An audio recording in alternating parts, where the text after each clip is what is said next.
This week's episode was brought to you by Bia OK, Marianne Gardner, Jamie Lynn, Wilted Elf Turtle, Wandering Risk, Barrett Hauk, Buel Mio, and Byzantine St. Clair. Thank you, Bia OK, Marianne Gardner, Jamie Lynn, Wilted Elf Turtle, Wandering Risk, Barrett Hauk, Buel Mio, and Byzantine St. Clair. It's with the generous support of listeners just like you that keeps our gargantuan cyborg rabbit kaiju loaded with enough liquid isomorphic beryllium laser emission panels with sufficient luminosity to rival a mid-sized supernova, so we can lure the Mothman out of his hidden lair in the cloud-dense environment he's native to on Jupiter. If you'd like to help us finally catch the Mothman, or just hear the second half of this episode, then please visit www.patreon.com/thewholerabbit, where your monthly donation of just $5 will not only get you the extended edition of this episode, but every single one of our weekly episodes stretching back into the era before artificial intelligence secretly replaced your family with robots to spy on you. But not only that, I'll send you a 5x5 high-quality, extra sticky vinyl sticker of our Big Bunny Baphomet cover art, and you'll even get the secret keys to our Discord server, where we share the schematics for the next generation of inflatable wireless camping toasters. If you're enjoying the free version of The Whole Rabbit well enough and would rather save your $5 for a vacuum-sealed package of pre-made coleslaw, then please consider giving us a like, subscribe, or even share us with a friend who's also paranoid about the underlying nature of reality. With your continued help, we grow closer to making The Whole Rabbit a liability that the Shadow Masters in the 5th dimension will no longer tolerate. In this week's episode, we discuss the Gnostic and occult themes found throughout the 90s blockbuster classic, The Truman Show. In the 25 years since the film's theatrical release, The Truman Show has continued to draw new interest and inspired numerous fans to dig through its seemingly never-ending list of clever details and hidden content. While much has been said about the film over the years, we focus on the occult symbolism and religious motifs, which make The Truman Show perhaps the best Gnostic-themed film ever made. We begin by unraveling the etymology of character names and quickly move into the Gnostic, Kabbalistic, and Tarot symbolism hidden in plain sight. We discuss Adam Kadmon, the Scarlet Woman, and of course, the Black Iron Prison. In the extended show, we go even deeper into the machinery of Truman's world and find ourselves treading tarot paths on the moon, exploring the Canis Major, star system, the lunar-womb-Matrix, and how Truman uses the principles of Hermetic Magick to cross the abyss, confront God himself, and complete the great work. Fair warning, we go pretty heavy on the Gnostic, Tarot, and Kabbalistic symbolism in this episode. We highly suggest listening to our previous show if you'd like a crash course on Gnosticism, our WTF is Kabbalah episode if you'd like to know more about that, and it wouldn't help to Google a diagram of the Tree of Life, which might be helpful in one or two instances. I actually included some links below to help you get to those things. Thank you, and enjoy the show.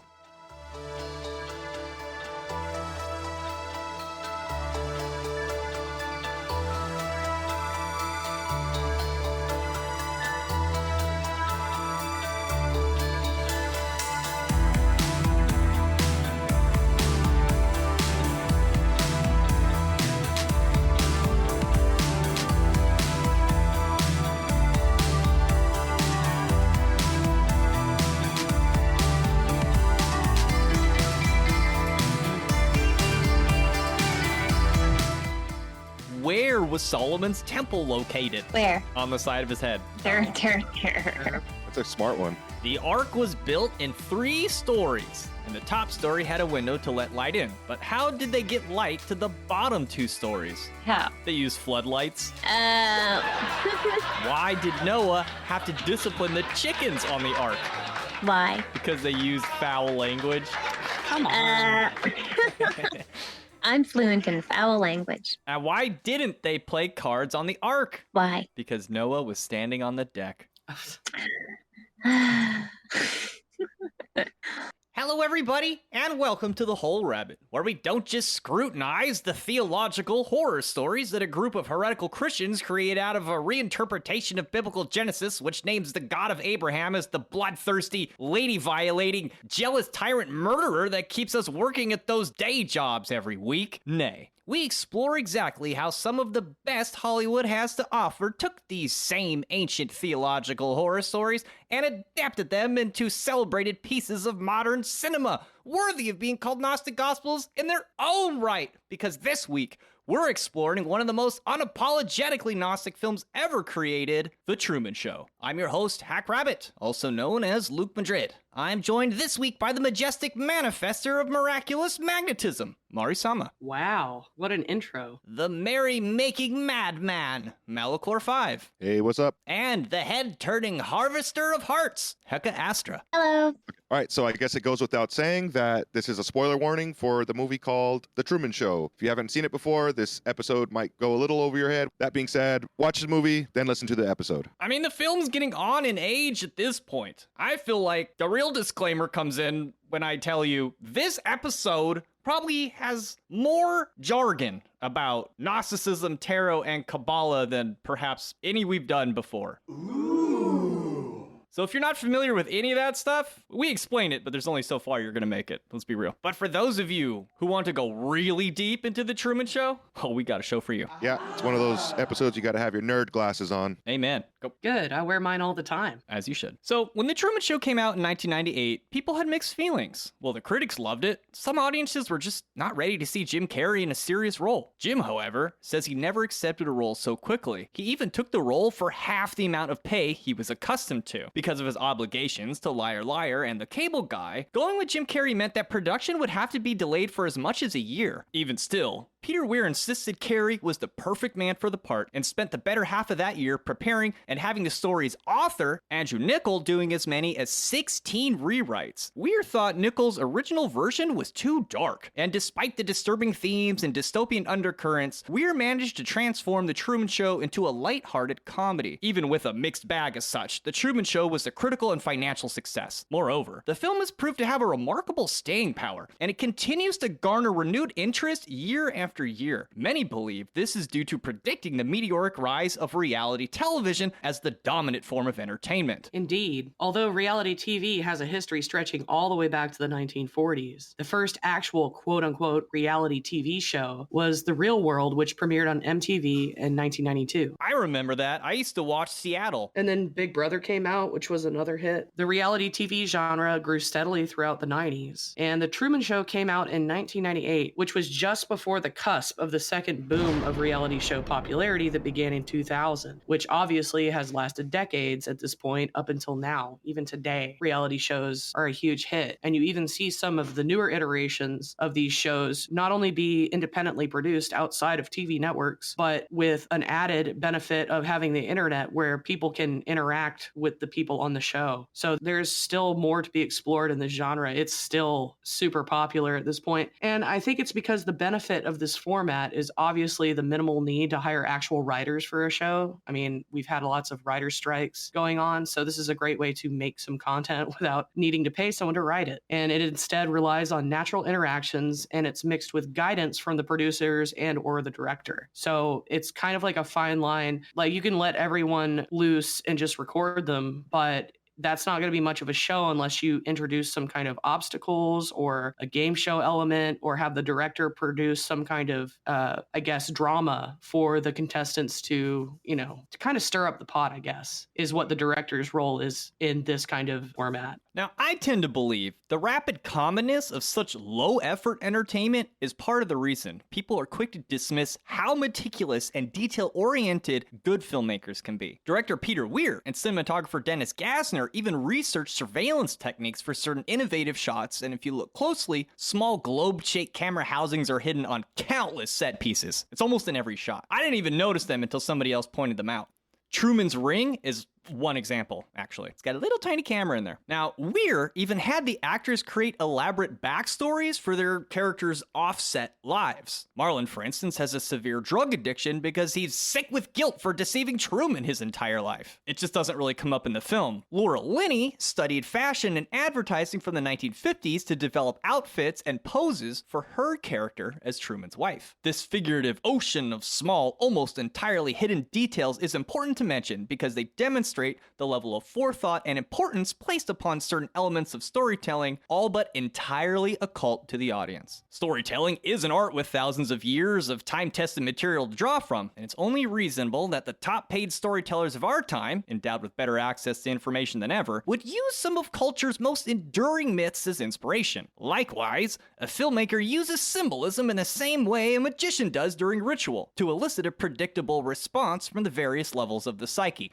As such, we should never be surprised to find a few religious Easter eggs thrown in for good measure. Besides, films with Gnostic overtones were all the rage at the time, with blockbuster hits like Pleasantville, Vanilla Sky, Fight Club, 13th Floor, The Ninth Gate, The Matrix, Dark City, and even Eyes Wide Shut. Over the years, others have noticed a great many small, hidden details in The Truman Show. So to keep things fresh, we're going to only briefly mention those and focus on the ones with religious or mythological significance, the ones you may not have noticed. By the end, we hope to convince you that The Truman Show is in fact a Gnostic gospel as much as the ancient ones found in the Nag Hammadi library. The interesting thing about the topic of Gnosticism in movies is that there's a ton of movies that talk about it, of course, but The Truman Show is coming at it directly. Within the movie itself, the main character is having a fourth wall break and actually escapes from his world. So as a person who's watching it, there's actually a director in the movie, and then there's actually a director in real life that made the movie that you're watching. So it's like a multi-level fourth wall breaking approach to making fun of the topic that, like, the Matrix is real. You know, that's like a serious action movie take on the idea. Truman Show's just like blatantly like, okay, let's just make a movie about it in an obvious way with Jim Carrey starring in it. And it's a little bit profound in that way because other movies try to sum up Gnosticism, and the Truman Show kind of just does it, and it seems like it's with ease. In my opinion, it might even do it better than The Matrix. So why, how, and let's get into it. So when digging for Easter eggs in The Truman Show, people are quick to notice that Truman's first name reflects the sentiment expressed by Christof, the show's creator, during the intro of the film, that he, as the main character,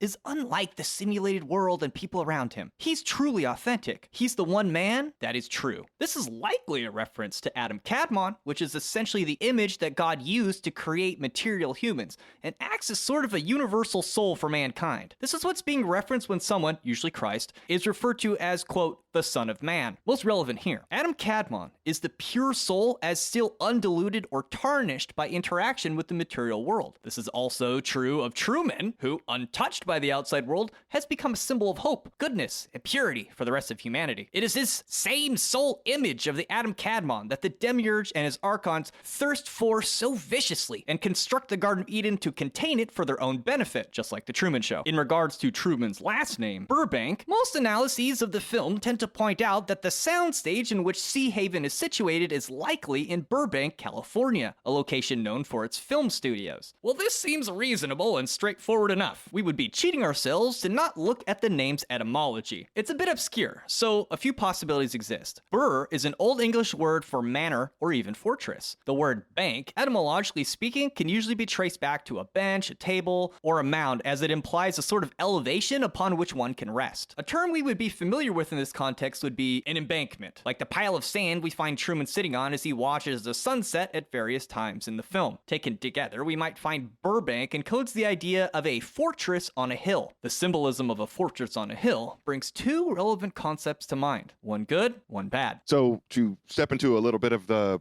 good that Luke might be alluding to here, the first Kabbalist is said to be Seth, the third son of Adam and Eve. And that was like the first proper wizard in the Abrahamic line of things. And there's this idea within that school of thought of the posterity of Seth and basically the true mage's way of understanding and using Kabbalah to do good in the world is what's hoped for there. And this might be hinted at in the opening of the film where Truman is talking into the mirror and he says, "We're going to the top of this mountain, you know, broken legs and all." So he's kind of foreshadowing that he is going to be like Seth. He's going to use magic to make it to the top of the holy mountain, which is the first goal of all great magicians. But to return to the name etymology, just for a moment, it does have to actually do with the mountaintop. In the esoteric system of Kabbalah, an important tool for early Gnostics, the abode atop the mountain or high hill is associated with the essential sephira, Tifereth. This fear is also indicated during the on-air interview with Christof, who explains that Truman was the sixth child considered for the role, and 6 is, of course, the number of Tiferet. Interesting. The sphere of Tiferet, a word that means beauty, is arguably the happiest and best placed on the whole Kabbalistic tree of life. It is often considered the, quote, top of the mountain because it's the middle point between heaven and earth, which is then connected to every other Sephira directly, with the exception of Malkuth, the normal material world that we all natively inhabit at the bottom of the tree. So we in Malkuth are cut off from the mountaintop. It's a struggle to get there. Now, there are other Sephira between the top and bottom of the tree, but the lower ones are subject to the influence of matter, which to some degree makes them susceptible to unbalanced or evil expressions. The uppermost sections of the tree are places where the individualized ego, separate from God, are incapable of existing. Tiferet gets to have its cake and eat it too. It's the seat of the true self, the true man, or the human soul that remains separate from, but held within, the love and comfort of God's light emanating directly from above it in Kether. This also makes it an apt symbol for dwelling within the Garden of Eden with God present to watch over us. This sentiment is well expressed by Christoph, the Truman Show's creator, who claims that Sea Haven is a perfect world, a world as it should be. It is a place or mode of being that we are cut off from in our banishment from the garden. More esoterically, Hermetic alchemist Poke Runyon once explained Tiferet as the seat or mansion of the true soul, which wears each of our earthly incarnations, or past lives basically, like a single pearl on a string of pearls in a necklace. In this way, Tiferet is our true individual self. To go higher, we would lose the individual part and be presented with the difficult task of giving it up to become one with God, an ordeal known as crossing the abyss. We'll get there later. These ideas about Tiferet are also reflected in the planetary association of the sun, along with the symbol that represents it. The sun is the center of the solar system, as all the other planets orbit around it in the same way everything orbits around Truman. We even see this idea reflected as a motto on a series of archways shortly after Truman, to the chagrin of the producers, catches a glimpse of the actor who played his father randomly on the street one day. The arches read, Unus pro omnibus, omnis pro uno, which means one for all for one. In terms of the solar glyph, this is the circle surrounding the dot. These various ideas associated with Tiferet make sense for Truman Burbank because he is the only true man in the story. He shares in the same energies that earthly life does while being totally cut off from actual earthly life. This culminates in the bad version of what Burbank might mean. A fortress on a hill, once again the etymology of Burbank, may imply that Truman is housed inside what Gnostic science fiction author Philip K. Dick termed the Black Iron Prison. They won't let me out. An idea intended to describe the demiurge and his archon's hegemonic control over time, destiny, and the material universe. While Philip K. Dick's description of the Black Iron Prison sounds a touch psychedelic, maybe even a little unhinged, his opinion matters here because the Gnostic dystopias of Minority Report, Total Recall, A Scanner Darkly, and Blade Runner all emerged from Dick's vision of this vast, transtemporal prison. He described it thusly. Once, in a cheap science fiction novel, Fat, a fictional character meant to symbolize Dick himself, had come across a perfect description of the Black Iron Prison, but set in the far future. So if you superimposed the past, ancient Rome, over the present, California, in the 20th century, and then superimposed the far future world of the android Crimea River over that, you got the Empire as the supra or transtemporal constant. Everyone who had ever lived was literally surrounded by the iron walls of the prison. They were all inside it, and none of them knew it. Like everyone else, you were born into bondage, born into a prison that you cannot smell or taste or touch. A prison for your mind. This description of the Black Iron Prison fits perfectly with the Truman Show. Truman is the Gnostic Christ figure, native originally to ancient Rome. The present, which Dick defines as 20th century California, is presented as, well, 20th century Sea Haven, which exists inside of a literal Black Iron Prison reminiscent of Dick's futuristic high-tech dystopian aesthetic. During the scene where Truman is flipping through old family photos with his supposed mother and wife, there's a Polaroid where young Truman can be seen dressed as a clown, presumably on the landing of a stairwell, hands clasped on the banister support bars like a prison cell. Above the photo is written, "My little clown." This is easy to miss because Weir spent so much time adapting Nichols' original treatment, which he admittedly called depressing. The Truman Show also makes use of another of Philip K. Dick's favorite motifs, where the Gnostic protagonist is called to escape his mundane prison reality by having encountered the, quote, dark-haired woman, after which the weird, otherworldly revelations begin. In the Truman Show, this dark-haired woman archetype is, of course,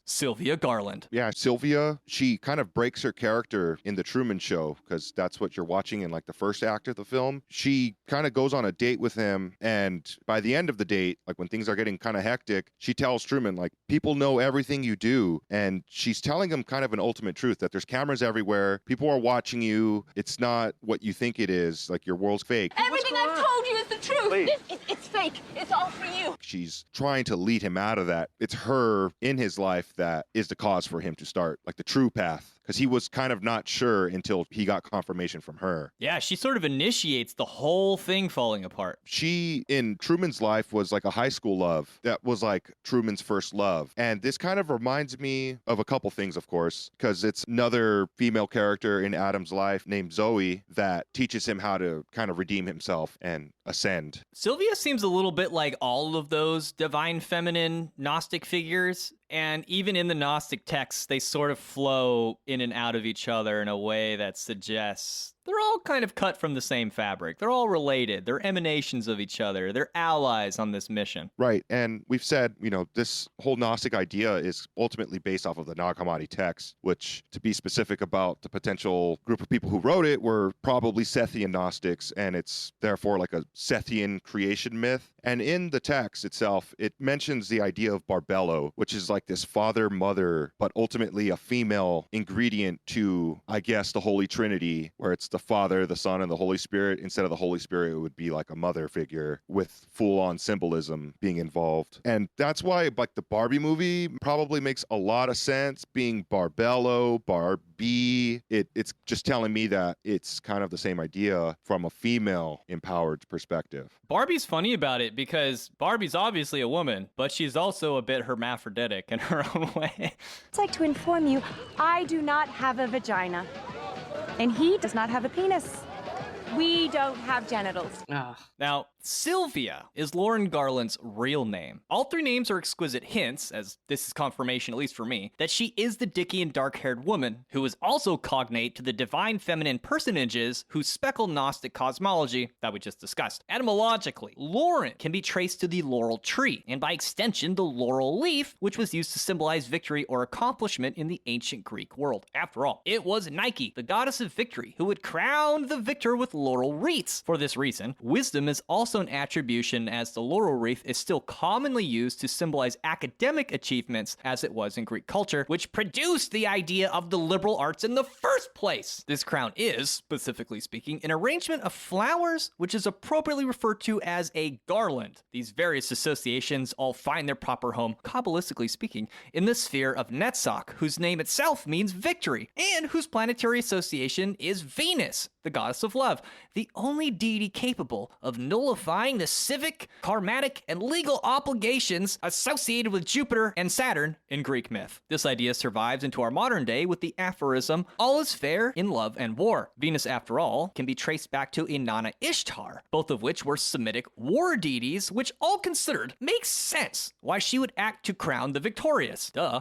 As reflected in the Kabbalah, this makes her fundamentally different from a fertility deity who would be more fitting of lunar symbolism, which we will discuss at some depth very shortly. Venus as a lover, at least according to Kabbalistic and ancient Roman conceptions, was good at her art of love precisely because her craft extended into literature, philosophy, science, conversation, and art. After all, we find Lauren Garland appears to Truman in an academic setting and reveals him the truth of his situation inside of a library. At least she begins to in the library. Eventually, she reveals that Lauren is merely her character name on set. Her real name is Sylvia, a name which means spirit of the wood. This is where the Gnostic manuscript we discussed last week will come in handy, as spirit of the wood may be a reference to Eve in the hypostasis of the archons. In the hypostasis, Eve is taken from Adam's side, but unlike Adam, she's endowed not just with a body, but a spirit, which seems to act independently of her body. This may be represented in the film by this character having two names. In the Gnostic creation creation myth. It is Eve who awakens Adam from the sleep that the demiurge has placed over him. As she's speaking with Adam, just as in the Truman Show, the archons become agitated with great agitation and begin to pursue her. Just as in the film, the archons chase her for a while unsuccessfully. When they do eventually catch up to her in the hypostasis, Eve turns herself into a tree, leaving behind only a shadowy reflection of herself. Likewise, Spirit of the Wood is a fitting name for a character who, mythologically, is Adam's spirit and has taken the form of a tree. In the hypostasis of the archons, she also moves her spirit into a serpent, which opens the couple's eyes to the reality of their enslavement,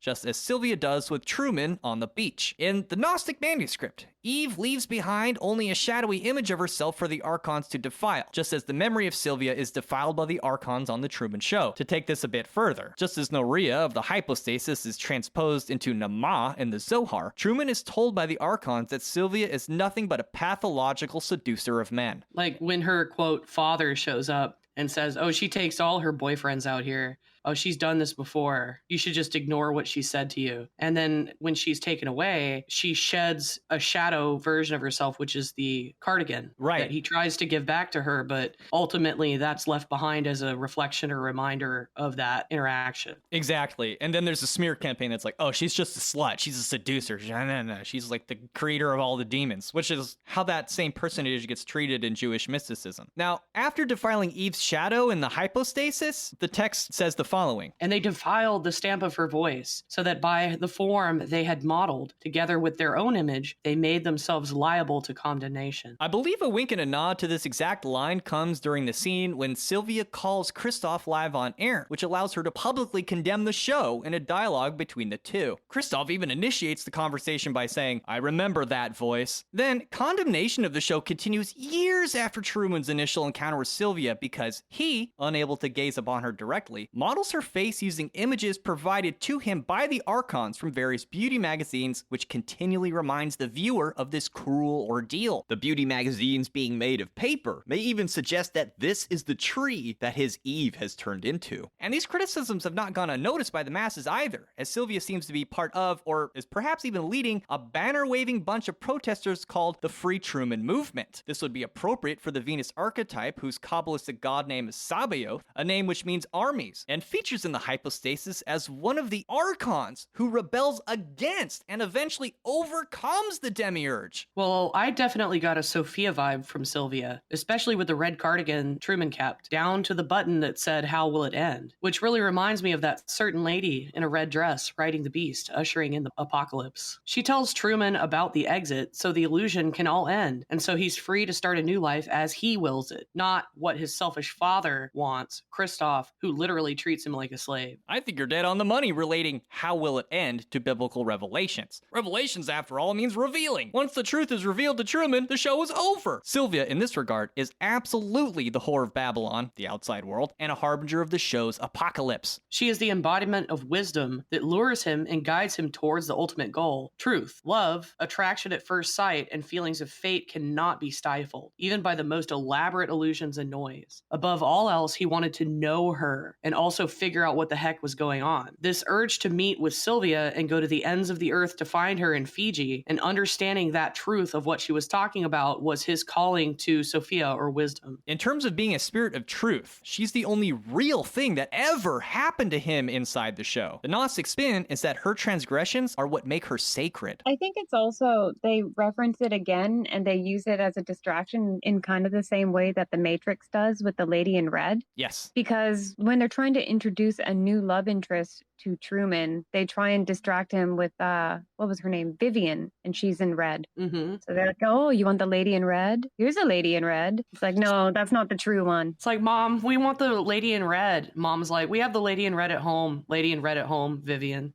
And just this very idea of, if Truman is Tifereth and the sun and the solar entity on the show, there is a woman involved in his life that's the true moon. But in the show, in the Truman Show, there is in fact a big fake moon that is very central to the whole story. Yeah, it's where all the archons are residing. That's where the demiurge lives. That's where his flunky archons reside and follow his orders, and from what we can tell, they actually live on the moon in that command station, because you see him getting up in the morning and exercising and eating breakfast and drinking coffee, etc. Yeah, it's like the main brain of Truman's Matrix is all housed in the moon. Which makes a lot of sense. Right, because you want something to overshadow the true moon and project this false moon that is misguiding Truman to the truth beyond, the world that he's in inside of his show. It's keeping him trapped in, and it's doing a really good job. There's a really cool Tool song that's called Reflection, and the song starts off with the line, "The moon tells me a secret." And I think it's definitely applicable here, because if he was to truly look at what the moon that is projected in his world is, he would see the show is all fake in one step. Like if he got on a rocket ship and landed on the moon in his world, he would find it very quickly that it wasn't what it was supposed to be. Which makes me very suspicious, because as we've discussed on the show, the real-life moon is absolutely the strangest thing in our solar system. Like, almost everything about it is a little wrong, and it makes you wonder, what secrets does the moon have? At one point, Truman and his best friend Marlin are sitting on a sandbank watching the moon. The lightning flashes over the water, but you can actually see these lightning flashes reflecting off the surface of the moon, which is hinting that it's really not as far away as it's advertising itself to be. I also noticed during the sunset scenes when he's sitting on the beach watching it with, I think Marlin at one point and then by himself at another, that the moon didn't have cycles because it seemed to be backlit. It didn't reflect the sun in a natural way at all, like in a crescent shape as it should be if it was next to the sun. To me, it made everything seem kind of off, kind of like a negative break through the fourth wall, or when you can subtly tell that your favorite reality show is totally scripted and fake. I mean, the way that the Truman Show's set was structured reminds me a lot of Flat Earth, to be honest with you. Oh, absolutely. That's what Flat Earthers literally believe. Yeah, and, Truman, at the beginning of the film, he's living on flat Earth. He's living like on flat Malkuth, and he's looking at a flat world version of the moon, and therefore he's not able to penetrate any deeper into the tree of life. Well, let's get into that. The moon becomes ultra important, especially from an esoteric perspective when we're talking about the deeper ideas in the film. It just honestly goes on and on. It actually brings us to one all-important name in the film, Kristoff. Now, Kristoff is the Scandinavian edition of Christopher, which is totally germane to his role in the film, as the name itself means Christ bearer, like he holds the Christ. He contains the Christ child, in this case, the true man. He raises him and protects him from the dangers of the real world. After all, it is Kristoff who keeps Truman separated from Earth as he operates or directs the Truman Show from his command station on the moon. This is an important detail because just like the Kabbalistic tree of life, it is the Sephiroth of the moon called Yesod, which separates Tifereth, the realm of the true man, from the earthly domain in Malkuth.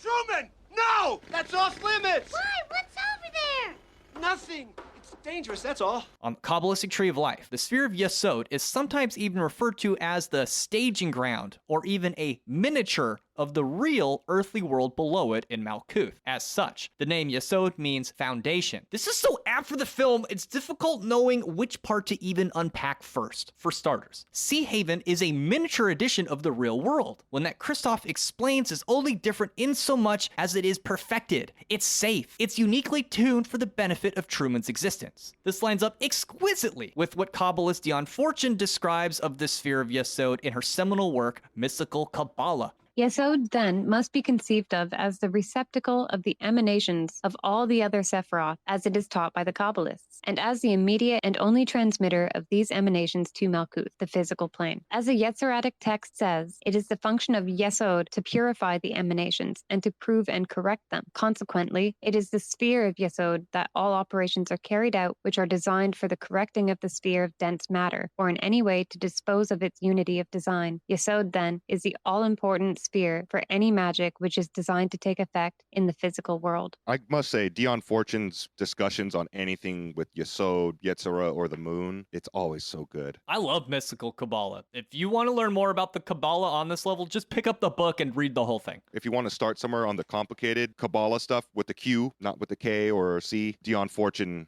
her work is great. So if we dumb down the language a notch from where Dion Fortune had it, she's essentially saying that Yesod receives the energies of all the other Sephiroth, refines, perfects, and combines them into a cohesive whole, which is then basically 3D printed into the material world that you and I enjoy. The mundane expression of this in the film is how the Truman Show, lacking in full-length commercials, compensates for this by turning the entire setting of Sea Haven into a shopping catalog. Oh my god, I love the product placement though. It's very honest in how we do things today. Well, how does this pertain to Yesod? Well, the things that are first seen on the Truman Show are what eventually becomes a tangible product in the outside world. On a more esoteric level, because Yesod assembles pieces into a cohesive whole before being born into existence, Yesod can best be understood as a womb. Even the name Sea Haven is the perfect analogy for a womb, an organ defined by its capacity as a chamber of watery protection, explicitly tasked with building up a physical body over time. This is reflected in the planetary body manifesting in 4 distinct phases, which appear to grow and shrink predictably while the sun, the source of its light, remains relatively constant. These 4 phases are waxing, full, waning, and new. Truman hints at this idea with his motto, "Good morning, and if I don't see you, good afternoon, good evening, and good night." Oh. Yes. That's a good take on that. I believe it's meant to express that while Truman is the star or sun of the show, he is firmly contained within the womb-like realm of the moon, subject to its orderly cycles of increase and decrease. And if you listen to what Dion Fortune says about it, she says, like, there's this idea of the 4 elements with a 5th that governs it. And she's like, well, Malkuth is the 4 elements, and then Yesod is like the spirit of that. And then she's like, Yesod itself has like 4 phases like the moon, and then Tifereth, the sun, is like the spirit of those 4 phases. So it's like... I was kind of banging my head against the wall. I was like, why is that Truman's last words? I think this is a very accurate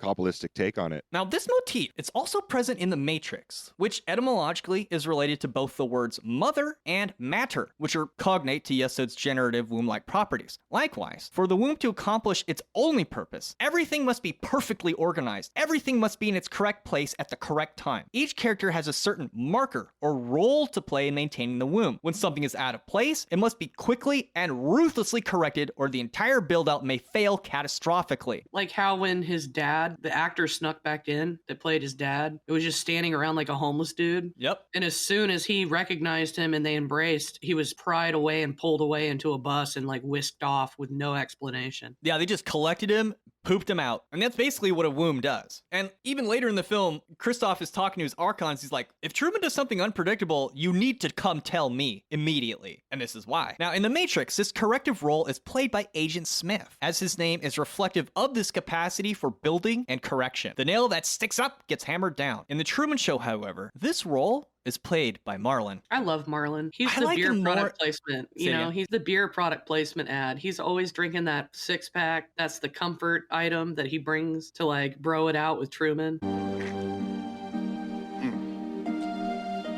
That is a beer. For me, he's the creepiest part of the film because, I don't know, there's something eerily real about his character. Yeah, it's Truman's best friend. Truman's like in distress and he goes straight to Marlon, and Marlon's like, man, you're crazy, dude. You know what? Let's just drink and like, have a good time. Like, it's the worst. It's like his direct enemy, because every time Truman's like looking for help, it's like, no, not that guy. Oh.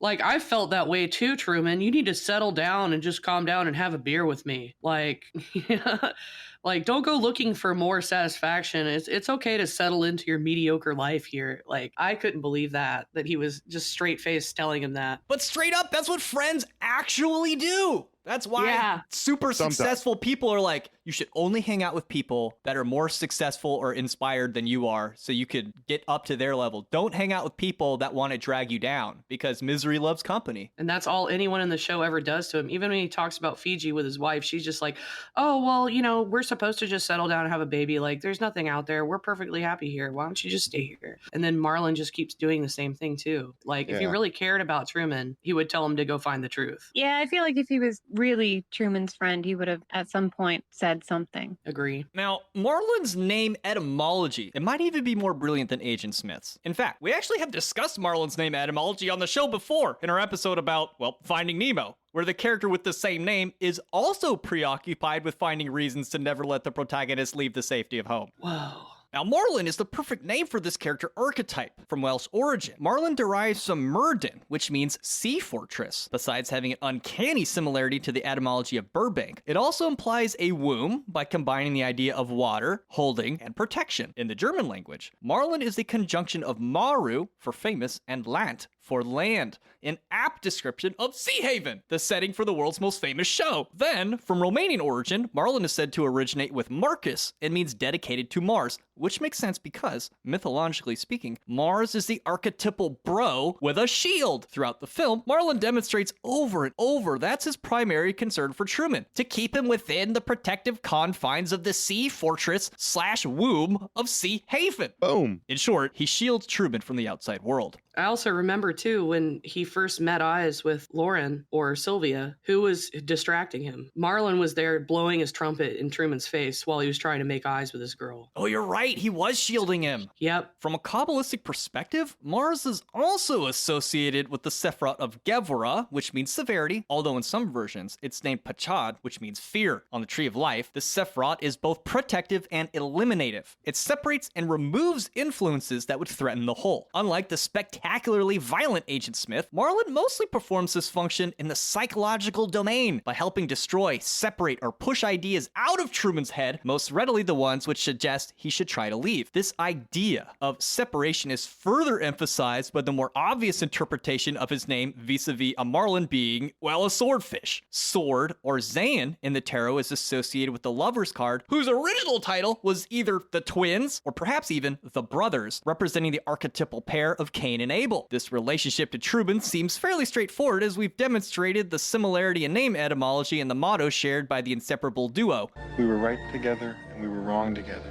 Unlike Cain, though, he really is his brother's keeper. Naturally, Zayn, the Hebrew letter associated with the lovers, means sword, and is strongly associated with the idea of separation in the Hebrew language. Next, the fish, in swordfish, can easily be related to the death card, whose Hebrew letter association is Nun, which itself means fish. Okay, so what does that have to do with anything? Well, the zodiacal association with the death card is Scorpio, which is also associated in alchemy with the stage of separation, the exact thing Marlin does for Truman as he helps sift through his various thoughts. This is usually accomplished by swooping in on his big red truck with cans of beer. After all, the womb is a place of rest, and alcohol is the perfect tonic to keep someone blissfully asleep, complacent, and suggestible. I just wanted to say, in reference to the Mars relationship, he really is like the martial enforcement of the law. He's the foot soldier that is hands-on. Oh, yeah, he's actively like manipulating Truman. He's the one that like is actively enforcing it, like a soldier doing what he's told, like a martial soldier. And like when they are unsure or need to check on him, he's the first person they send. It's not his wife, it's not his neighbor, it's nobody else except for Marlin. And he's sent into the front lines to put hands on Truman and make sure that he's still there or okay. Well, I'm afraid to chuck another tarot card at the audience over Marlin. I cannot help but see these symbols coming together in the Chariot. After all, the zodiacal association with the Chariot is Cancer, the crab who is, of all things,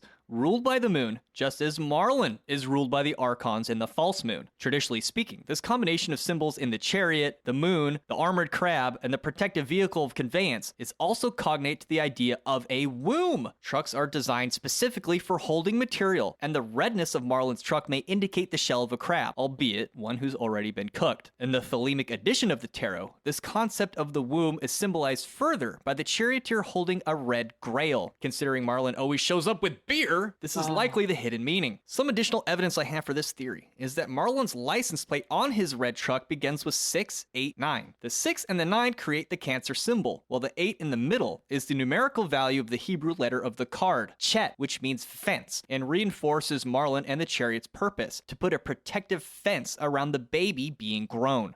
Don't you ever get antsy? Itchy feet. Where's there to go? In one scene, we even see Marlin wearing a hat that says FWD, or four-wheel drive. Despite all these various attributions and symbols, the meaning is always the same. Marlin represents the active, protective, and eliminative agent of the lunar womb, the same way Agent Smith does in The Matrix. His job is to protect Truman from the outside world at any cost. It's also kind of interesting because, like, Truman is obviously inspired to move by the divine feminine representation of Sophia in Sylvia. And he, Marlin, shows up constantly with beer, which is also like spirit. It's a divine feminine iteration, like a distraction, like drink away your problems. Kind of like this underlying, like, oh, you're thinking about that? Well, here, have this other version be sufficed. It's a solid replacement. Yeah. Because if we're talking about Sylvia being like a woods spirit, it also kind of invokes Pan, also this kind of drunkenness off of nature. But in this version, it's a woman getting drunk off of love and a woman and ultimate truth, true union for Truman versus like, okay, well, we're just going to replace it with beer. And it's a total product placement scenario there. Not gonna lie, I wanted to try the beer. Of course. Nice. Right, let me just collect my thoughts for a second. Can you keep the burp in, Luke? Okay.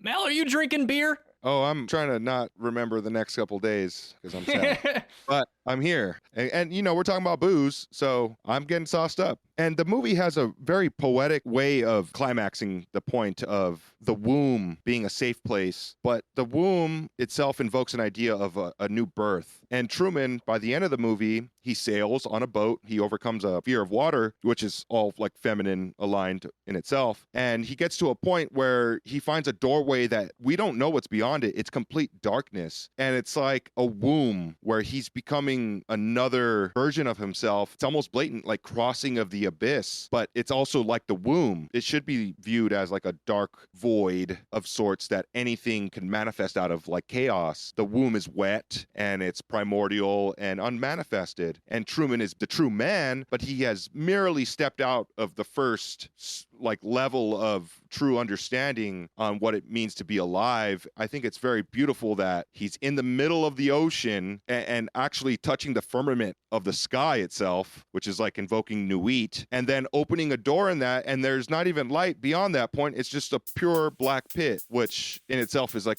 feminine. So he's diving into this alchemical integration of that. He's the sun finally realizing this doorway past the firmament and coming to an ultimate truth, and it's an interesting ending. But I mean, I would even say that even Sea Haven and that whole world, the stage, that is also a womb. I mean, it's a false womb. To me, the outside world would be like being born into the actual real world that we all live in. And yeah, it could be, from his perspective, it is the void. It's almost like he's an adult and he is just now coming out of the womb as a real person. And it's wet. He's in the middle of the ocean. Yeah. Like it's very like the water broke on top of him. He passed out, and then like he broke the wall like with the boat, and then he finally finds the door and he's able to leave the womb. A baby. Yeah, I mean, it is really like you're watching his birth, even though he's already been born technically. This is his true birth because now he gets to live his own life by his own will. But if you'd like to hear more about